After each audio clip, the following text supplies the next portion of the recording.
So this unit is about ratio, rate, and better buy. And today it's just about ratio. So you have this word that you just framed in blue, ratio. It's the comparison of two things, and it has to do with numbers. So a ratio is a comparison of two things that have to do with numbers. For instance, if you had 2 red marbles and 3 green marbles, the ratio of red to green marbles is 2 to 3. Okay? Now, it's very important that you keep them in the order that they're supposed to be. And there are only a couple of places where you can make mistakes on this. And one of them is not keeping them in the order. So if it says the ratio of red to green marbles, then you have to put red marbles first and green marbles second. If it said green to red marbles, you would put green first and red second. Okay? So that's how that works. So it says there are 3 ways to write a ratio. Raise your hand if you are familiar with these 3 ways. If you've seen this before. No? Okay. All right, that's all right. So we can write it with a colon, and this is read 1 to 2. That's what this means, 1 to 2. The ratio is 1 to 2. Okay, you can write it as a fraction. It still said the ratio of 1 to 2. Or you can write it using the word 2. 1 to 2. So all of these are read the same way, 1 to 2. So let's do this little example. You have it in your notes. In the inside it says, write the ratio 1 girl to 3 boys in each of those 3 ways. So remember, it has to stay in the order that it is in.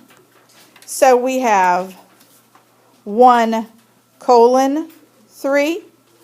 That's the one way. Write this with me. Then 1 over 3. And then 1, 2, 3. Okay?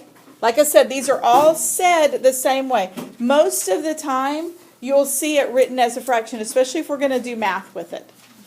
Okay, so most of the time, you'll see it written as a fraction. All right. Now, every time that you do one of these problems, the first question to ask yourself is, what are we comparing? Because if you get that question wrong, you will get the wrong answer. So make sure that every time you're thinking about what are you comparing, and you're going to write that piece down. So it says, Steve made a pizza for dinner. He cut the pizza into how many slices? 10 slices. And he ate how many? 3. What is the ratio of the pizza he ate to the pizza he did not eat?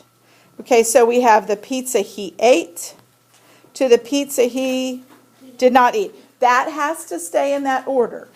And I want you to write it in words. Now, it doesn't have to be a big paragraph explanation. As a matter of fact, I don't want that. I want you to write just a word that tells me you know what you're comparing. So we are comparing what he ate to what he, hold on one second, did not eat.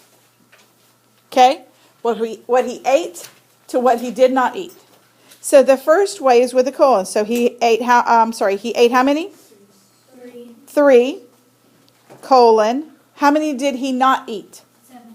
Very good. Okay, some of you were about to tell me 10. But that's not what it says. Pizza he ate, that was 3, to the number he did not eat. Well, there were 10, so he had 7 left that he didn't eat. Okay? That's why this piece right here is so important. We're comparing 8 to did not eat.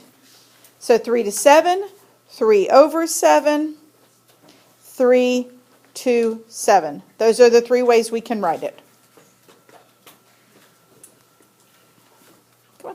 Let's read this one. So Steve made pizza for dinner. He cut the pizza into how many slices?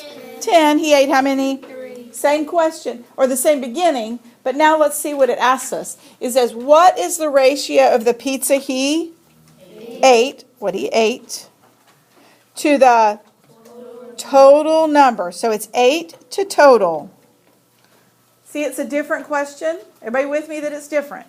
That's the key to getting this right. Okay, so how many did he eat? 3. So 3 colon. How many? What was the total number of pieces? 10.